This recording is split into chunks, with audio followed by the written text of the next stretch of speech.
Now, JPIC is already accredited with the DSWD as a donor-donee organization. So, our vision, so the organization's vision is fullness of life in a transformed society. So JPIC is committed to work for a continuing holistic education. So, as you can see, our office is just located right across the School of San Carlos, and our executive director is an SBD priest. The rest are lay people. So every day, the staff are working hand in hand to alleviate the situation of the less fortunate people. And then another mission that JPIC is doing is strengthening the families, protection and care of children. Another is integral empowerment of communities towards sustainable development. And we do disaster preparedness and emergency response and rehabilitation. So the JPIC as an organization is implementing several programs. So one is education and scholarship. So we have early childhood and care development program. So we have preschools located in the dump sites. So we have in Lumapan dump sites. Have you been to Lumapan dump site? We have one preschool there. We have a preschool teacher working, just one teacher in Lumapan and catering to the children in Lumapan. So most of the students, if not all, came from the dump site, the students. Another preschool is in Inayuan dump site. So that's a big school there because, as we all know, Inayuan is the biggest dump site in Cebu City. So we also have a school there. And another is in Tapul. There's another dump site in Tapul, Talisay, and we also cater to the education need of the children, preschool children. We also have a program on scholarship and sponsorship. So we do sponsor students from elementary, high school, and college. So these children receive support and assistance in their educational need. We also have the mobile school and library. So really, sometimes when you go to your gym, you can see two big bus there in colored yellow. It looks like series bus, but it caters to the children who are not in school. So we do implement informal education to students who are out of school or not even attended school. So we go to Pasil, to places, Pasil, Tinago, and where else? Near SM. So we do formal education to these children. Another program and services that the JPIC is implementing is human and community development. So for now, JPIC is implementing at least 5 housing villages. So these 5 housing villages caters mostly to the families living in the dump site. So in our villages, majority of those people awarded with housing units came from the dump sites or in the streets of Cebu City. So we are hoping that despite the challenges these families are experiencing, because living in the dump site is very terrible. Have you been to the dump site? Yes. Not yet. So you could just imagine how difficult life is in the dump site. But JPIC, through the efforts of our funders, through the efforts of Father Hines, is developing programs so that we'll be able to support and able to build houses to provide decent living to these families. And then we also have health and nutrition program, and another is the formation and strengthening of self-help groups and cooperatives. So this program, the strengthening of cooperatives, is the one focusing on the implemented focusing on the implementation of the project in Bantayan. So JPIC, since it is organized in the year 2000, it is established in the year 2001, not only caters the people in Cebu City. So in the year 2006-2007, this SBD priest also reached out to Bantayan. So they were able to identify group specifically in Liwanon. So the group started with at least 30 women. So these women, wives of fishermen, express their need, express their need to improve their income. So with the help of SBD Priest and JPIC, these women organized themselves. It all started with feeding program, sponsorship, but only limited number of beneficiaries. So it was in the year 2009 that the organization formally registered with the Cooperative Development Authority. So it was in 2009 that these few women were brought to sardine manufacturing in Mindanao, specifically in Dapitan. So only at least 10 women were brought there to be trained in production and production of sardines. So it all started in those years that these women were exposed to the production of sardines. And since the place is a fishing village, they agreed and they asked JPIC to support them in the production of sardines. So these women were supported by funding partner from Germany. So they started with the production, but since the project is very new to them, they experience a lot of challenges. So at first they don't have market, they don't have market for their sardines, they do not practice the proper manufacturing standards and everything because it's very new to them. So with the help of other institutions, they were able to produce these sardines, but up until now, they still have challenges. Just like, for example, their sardines is not yet registered to we're not accredited to be fed. So there were efforts before to apply for accreditation, but since there were limitations in the year 2010 because there was re-registration for cooperatives, so they were not able to apply. So up until now, the sardines is not yet accredited to Food and Drug Administration. So that's the limitation. So that's why they cannot market their products to supermarkets, to other stores because they require DFAT accreditation. So as of now, they only produce their products depending on the orders of JPIC, other institutions, San Carlos, and a few in Bantayan. So, but with that, the production of sardines, they're still hoping that they will be able to expand their market.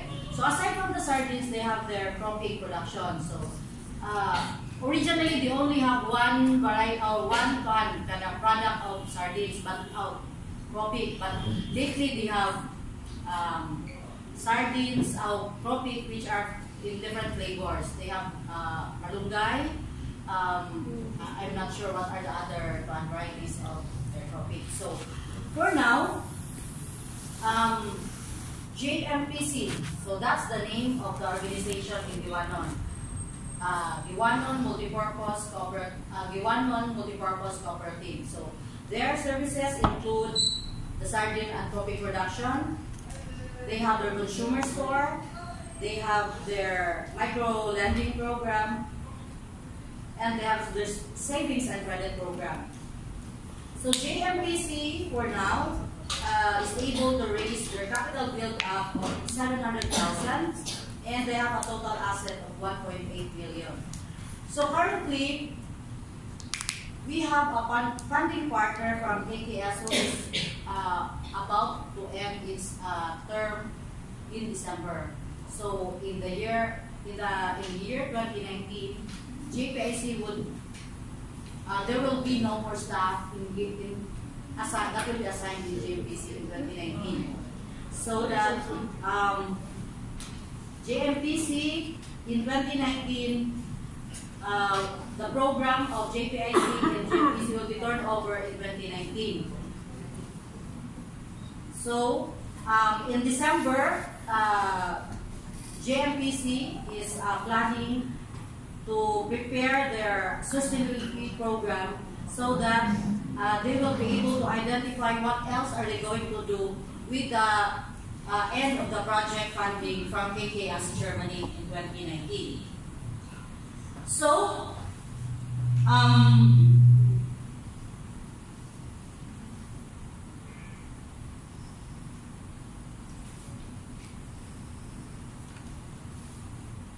so far, do you have questions about JPC? So, as much as possible, I would like this will be interactive, so you can ask questions about JPC or JPIC if you want to have clarifications. Yes, ma'am. Kanang nano cropek or sardines man ang inyong ipili as your product? Okay. So, way back in 2000, they were exposed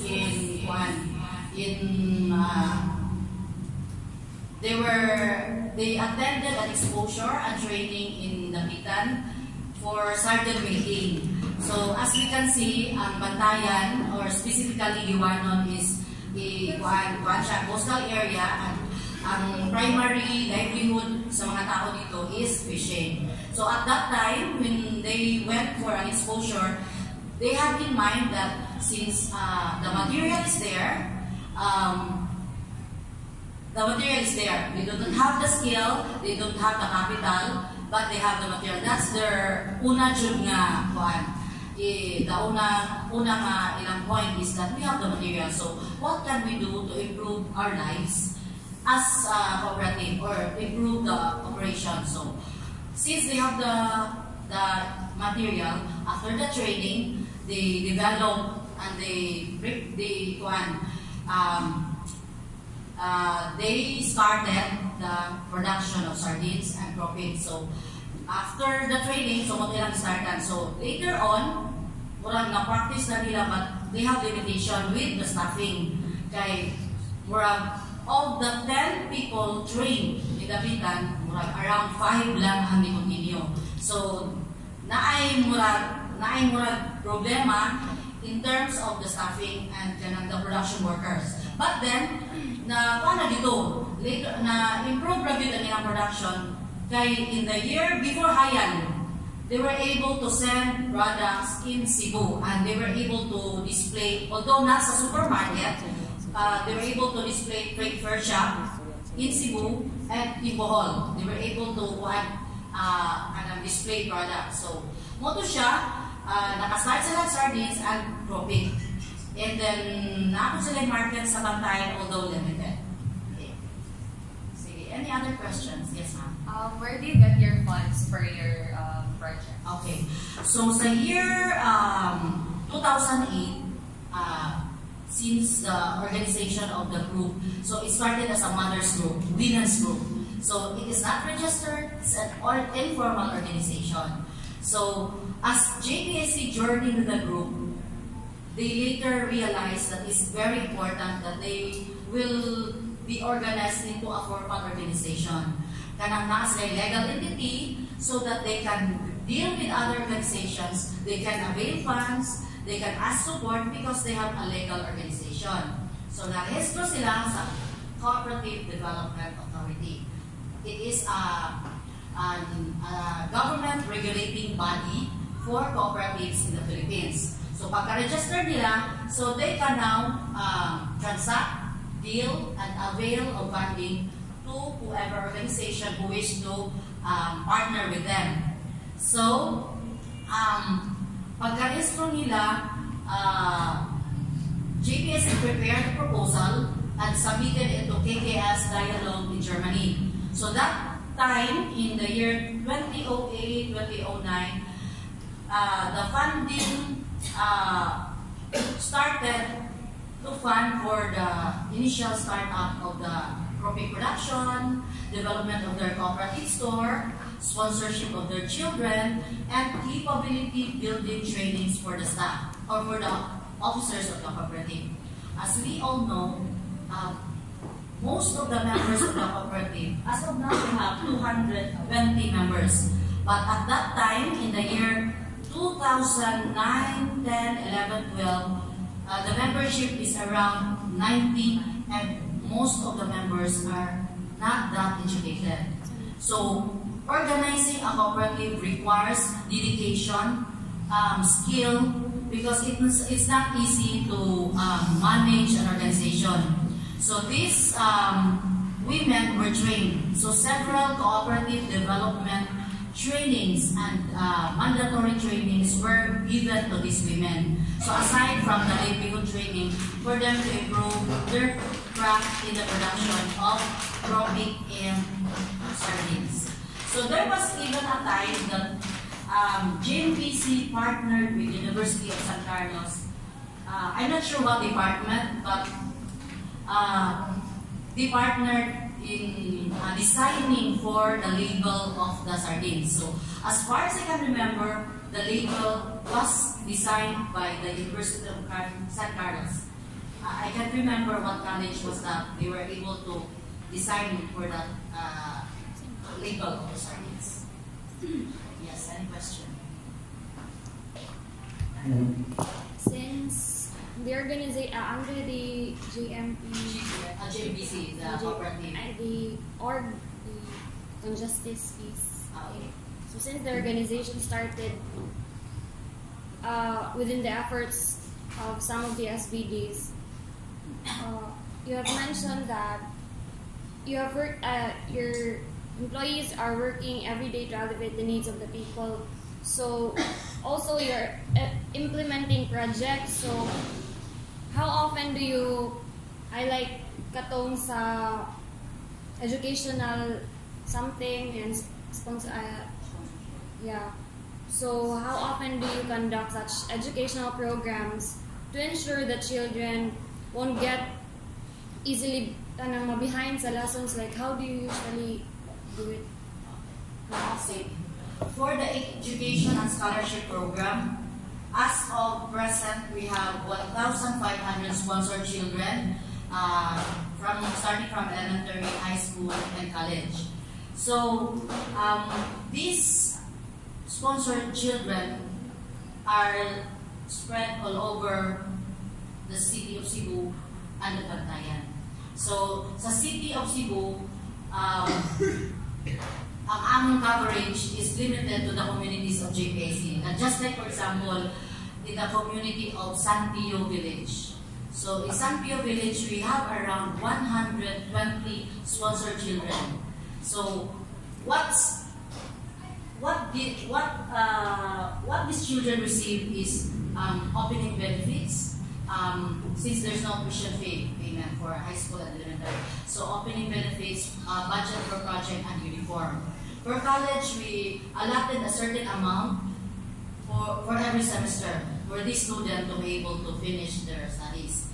And we also partnered some department of University of San Carlos to do like tutorial, especially in the areas of Umapan.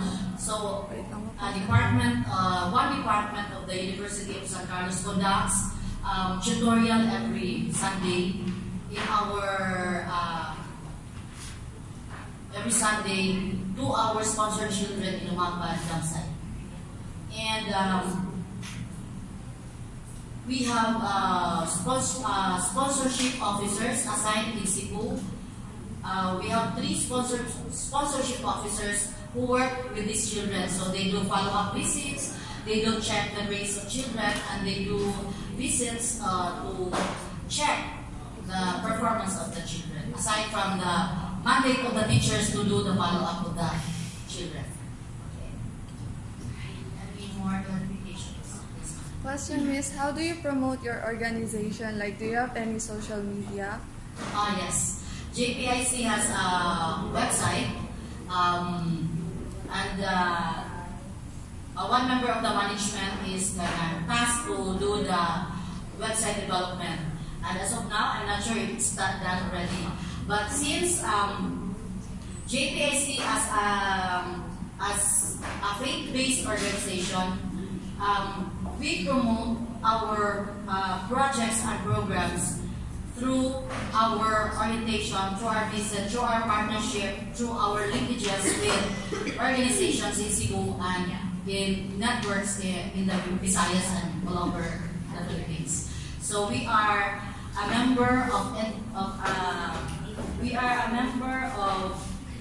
in an association of NGOs in the Philippines, and we are accredited as a legal NGO in the Philippines.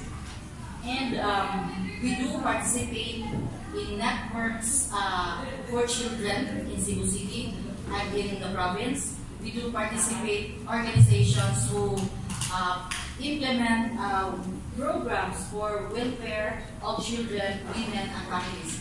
In fact, we implement program for environment, disaster response, and risk management. Just for example, as of now, we are implementing a disaster response project in the northern part of Cebu, coastal resource management project. So we have a project there in Bogo Bay, and then we have a project also in the prevention and fight against human trafficking and VAUSI in the region of Mindanao, the Caraga region. So we call it Sini Mobile Project.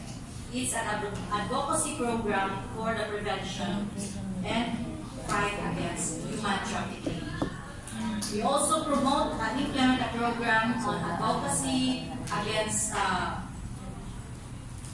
sexual exploitation of children in Caraga region, and soon we'll be implementing the same project in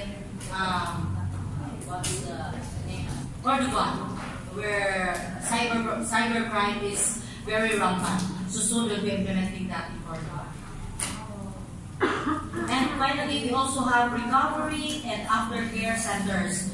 So JPIC is implementing programs like center-based programs for children in conflict with the law. So we are managing a center who caters to children who are in conflict with the law. So these children who are into crimes, who have committed violations, and this center is located somewhere in Iloan. And presently, we just turned over the center to the province of Cebu. So this center caters to children ages 12 and below. So children who committed crimes like rape, murder, and everything. So it's a very, very sensitive issue, and it's a very tasking project. But then, JPIC, as we commit to the development and promotion of the welfare of children, we do implement programs such as this. Any more questions? Yes. Is there any limitations to a profile, status, or age to someone who evaluates to your program? Yes, ma'am. Sorry. Ma'am, naman mo yung limitation, miss, sa kanang mga tao na mo evaluate ba sa inyong haba? Limitations like sa edad nila, sa ilabang profile status or something. Naba mo yung limitations ana sa yung pagkuhan niya sa help and hand programs ninyo? So you mean visit or implement or limitation on? Sa kanang makanabang mo kuan sa inyo? Yeah, so mo evaluate sa inyo ang program. So like what to sa office, mamutana, or sa ba? So we are open to any visitors who would like to inquire on sa among programs and services. So we will explain sa among mga himo, sa among mga strategies to answer and to cater the needs of our beneficiaries. Yes, any questions about JPC, about JPIC?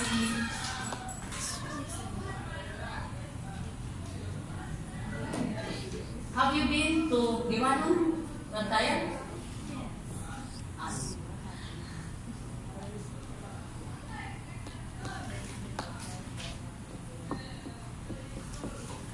Okay, I think this is the time for you to really ask questions because you know the output of this class is a paper that would reflect all the learnings that you have learned and what can be recommended in helping the community. So in order for you to know or to do that, you should ask questions. See? You didn't even ask questions about their products. You didn't even ask questions how much, how do they come about it, so etc. So, ask questions. Who wants to ask questions?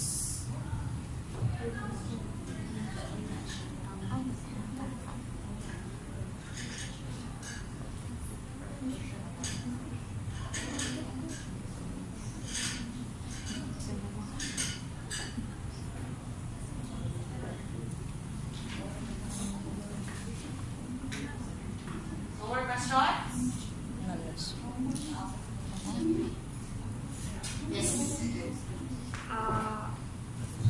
Since you said lately that the sardines is not yet accredited by the Food and Drug,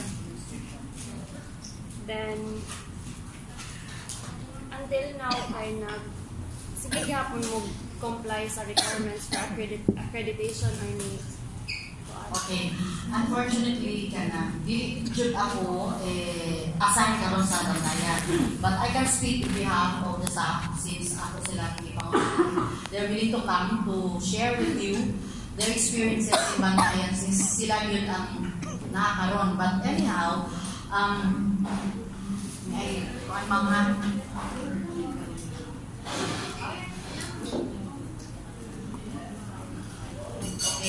So, as I said before, the design was made by a student or sa department sa San Carlos. So, we already presented this to FDA.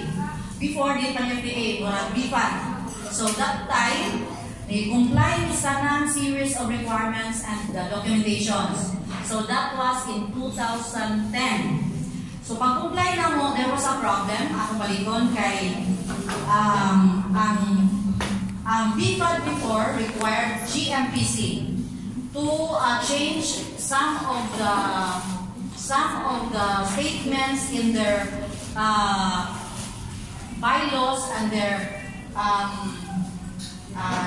ilang objectives in their bylaws. So at that time, hindi maka-change o hindi ka mag-re-register sa CDA. So when they started to re-register, i-on hold sa application sa BFAD. So motong at that time, dugay mga accreditation sa CDA, nahunong yun ang pag-apply for accreditation. So as of now, wala pa sa efforts nagihimo ang cooperative, ang GMPC to apply again. So muna sila yung sa challenge nila, wala pa sila nag-apply again for accreditation sa BFAD. Kay taas mo ng proseso. And one thing is, aside from the documentation, mo visit yun ang BFAD dito sa area. They will do on-site visit, kaya i-check kung kapasarban sa standard. Ang good manufacturing practice na malusod ba ni sila. So as to sa production mo, observe sa sila. Ang ato bang mga production worker nag-abide o nagsunod ba sa standard of good manufacturing practice. So mo na siya ang mga challenges. So mo lang, in as much as ang cooperative ganahan mag-display sa mga malls, in as much as JPIC ganahan mag-promote sa mga dagko nga mga market, nalinan pa jud mi. Tungod anak kay wala pa man accreditation ang product from FDA. And then, before po, na pa-subject na po din na mo o kanang test sa DOST as to their shelf life. Kay, para po, dili po question in terms of kung sa shelf life, ano ba sinamupra ta o kung saan nakatukid niya, doon na po, ikaw pa na doon na display o pa nahalin. So, pagpa-check na mo, as long as kuan siya, na store siya nimo sa proper na kuan lugar, kung yan din siya init kayo, it can stand up to 1 year and more, up to 2 years. Mo na ingon sa UST pagpa-test na mo sa iyang shelf life. So as long as maayo ang gibutangan, dili itong mga mainit na lugar o kuan, it can be kanang good nga makaon nimo up to 2 years. Okay, pagkalugan siya magkalami man because sa iyang ingredient nga kanang all vegetable oil, corn oil. Miss, Yes, tagpila miss ang sardines ug ang crawfish. so as of karon, utana ko limang, dito ko na utana limang dyan na kay wakang ko ako nakabalo kay since dili ako directly involved sa bantayan. As of now, this is 95 pesos lang. And per bottle is 95 pesos. Sa akong time before, sa dito ko sa bantayan na sign, we sell this at around 70. Kabalo naman tayo. Kaya naman i-change no, ang gasolina mahal naman tayo. So, wala ni 95 na ni. Kaya ano di ay sa gula gasolina. Wala. Joke lang. Okay. So, any question? So, profit. 25. So, this is 25 kilograms. Wala na mabuting kilograms. So, muna siya. Usa sa mga improve. Kinsay ka rin makatabang. O, sa inyo ha. So, dapat maka-state bila siya mag-grams. So, niya. Huwag na butangin ko expiry or ano siya, good until. So, usa na siya sa mga needs improvement po siguro. So, this is maybe mga kilograms. 25 or 1. So, money ang 25 pesos. So, green, malunggay flavor. So, manilang mga variety o mga variant sa mga flavors nila. Malunggay, shrimp, carrot, o shrimp. So, mali ang ilang mga products. So, with the support from sugod sa unang tugaw, nagana sa mga nausap. Nagana sa na-improve kay before, so wala may label. Yung when we start na ilang product na? Maikot sa mga maligyan. Makasong nilang maligyan. Sabi na sa mga makikita mga so, we are hoping to improve product development, no, para mas ma-saleable, para mas makuha siya sa market. So, daghan na kayo ang dapat improve, pero I assure you, labi yun ang sardines. And then the profit. So, malunggay na flavor. So, any more questions? Yes, ma'am. Aside mo sa as of karon, GMPC is na ang ay-up lang yun ani nga product sa ilaha sa ilang production nga kanang services. So, karon ang giwan multi-purpose co-op nasa lay mga programs and services. Una is ang ilang consumer store, which is mao gyud na ang ilang ginaunhan nga business nga engage into ilang consumer store. Another is kanikaduha is ang ilang production, which is profit and sardines. Ikatulo ang ilang gipalahin paghapon natud karon ang ilang savings and credit program. So nasa lay microcredit for the individual members of the co-op na gusto mo avail of fund for business or for providential needs.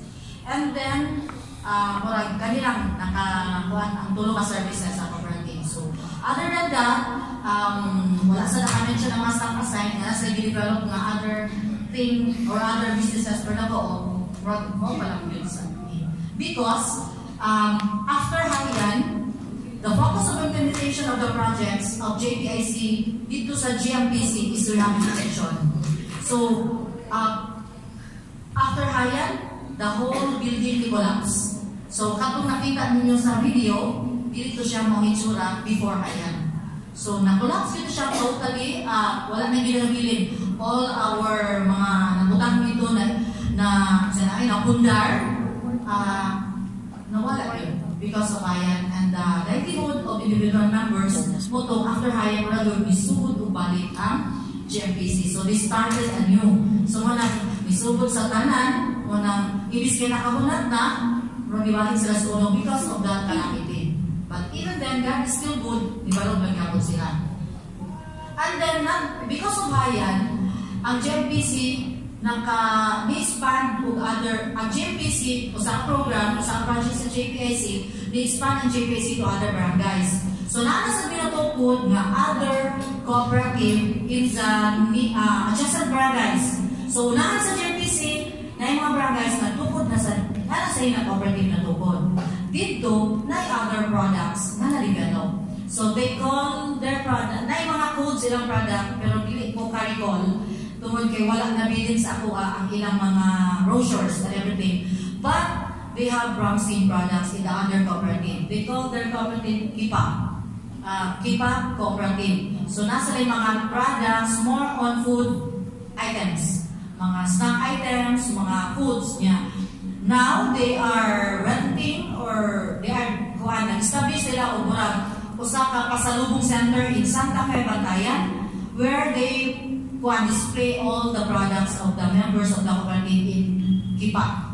And soon, since we'll be going to Bantayan arong last week of November, we'll be trying to check if we can bring sardine and appropriate in the space center in Santa Fe. Because in Santa Fe, as we all know, dito nakalocate ang mas daghang beach resort and the tourist, local and foreign tourists na dito. So hopefully, we can identify more market for these products to support the livelihood of these families. Yun. Mas, ano sa'yo ka ng meaning atong yung kuan ninyo store nga K-pop? KIPA is isa name sa mga barangay na na-organize sa kuan. KIPA CC is Kaba, Pataw, KIPA, Kaba, Pataw, and KIPA, Kaba, Pataw, Consumer Cooperative. So, KIPA CC, that's the name of the cooperative. K-pop, as in K, ang Korean pop. K-pop, K-A-P. So, K-pop. So, it's another cooperative, more or less the same sa Giwanon, puro lahi ang ilang products and services. Nagkapareha man sila sa usa ka program which is business, which is cooperative store. So they also have a building, they also have a consumer store. Pero ang other business nila is more on food items, mga snack items.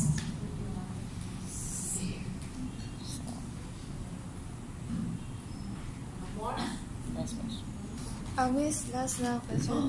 Last Pila, like, nakakay number kung pila ang mga barangays na members sa cooperative? So, Giwanon. So, sa GMPC.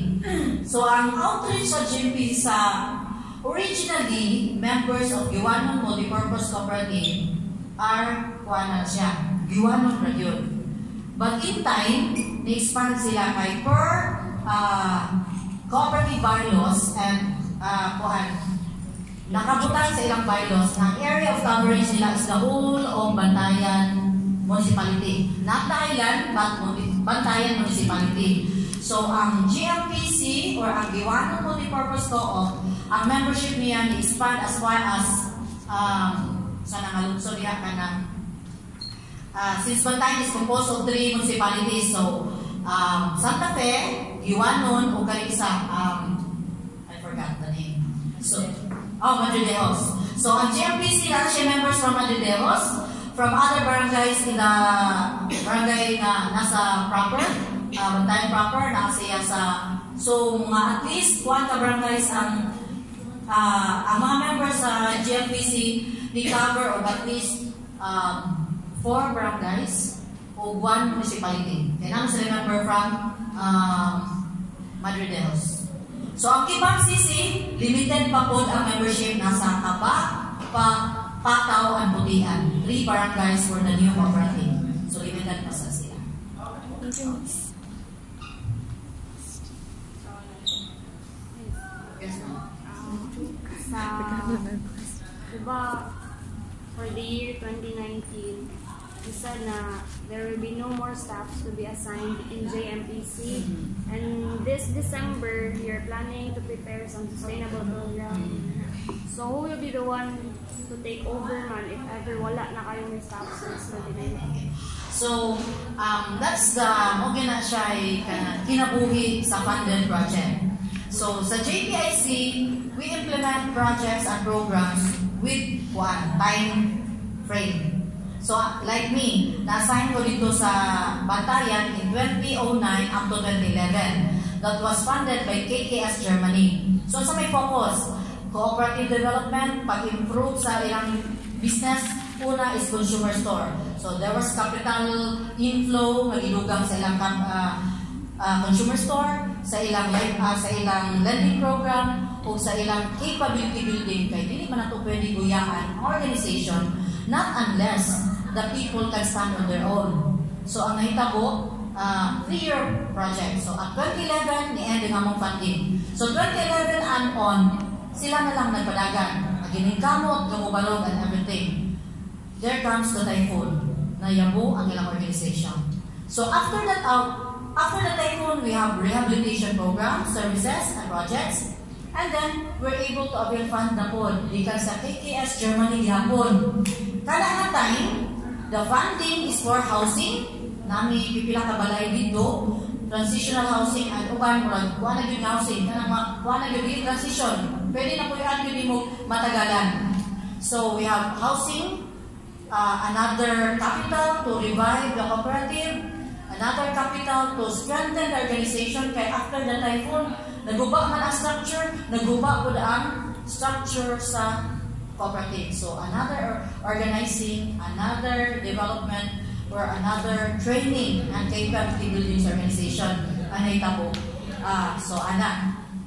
Now, after Hayan, up to now, sister project na kuning funding, so na-staff na magbuyog-buyog sa community. We have 3 staff there, isa sa livelihood, isa sa organizing, isa sa as coordinator. Since mo end na this December, mo yun na. Before ka mo turn over, I will make sure na the structure is klaro, the program is klaro, para out sa staff na regular na agyo nagmundo sa area, they can manage to stand on their own. So, karon slowly, kani mga staff na nabilin karon dito sa JMPC sa Kipa, they are trying to help the group nga makabaro. So, nag-set ng mga structure, nag-set ng mga policies, nag-set ng mga plans para i-pull out sa funding sa project, they can stand on their own. So, as of karon, not just by December, hindi ang sustainability mechanism, institute na siya at the start of the funding up to December para pag-end sa term, makabarog na sila. Since JPIC, we really are committed to journey with these communities. Bisan mo end na ang term sa project, somebody from the organization will be visiting the area every now and then. Dili pariya karon nga na dito nagpuyo ang staff, pero naagad na JPIC nga every month, mo visit, kay mong yun na, need magyud nila ang journey, ang pag-journey nila o ang pag-mentor para mapadayon ang ilang organization.